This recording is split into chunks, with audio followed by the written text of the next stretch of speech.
Specialistët e sektorit të qarkullimit rrugor referuan materialet në prokurori për njoftim fakti, pasi dje në aksion rrugor Koplik Bajs, një 31 vjeçar duke drejtuar automjetin e tij, është përplasur me një automjet me drejtues një 24 vjeçar. Si pasojë e kësaj përplasje, 2 drejtuesit e automjeteve janë paraqitur në Spitalin Arenal të Shkodrës për kontroll mjekësor dhe pas ekzaminimeve janë larguar nga spitali pa probleme për jetën.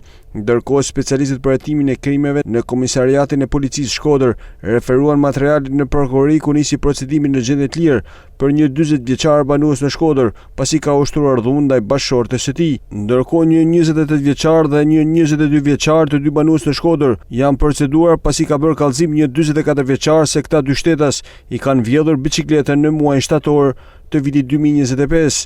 Materialet procedurale për këtë raste ju referuan prokurorisë pranë gjykatës së shkallës së parë të jurisdiksionit të përgjithshëm në Shkodër për veprime të mëtejshme.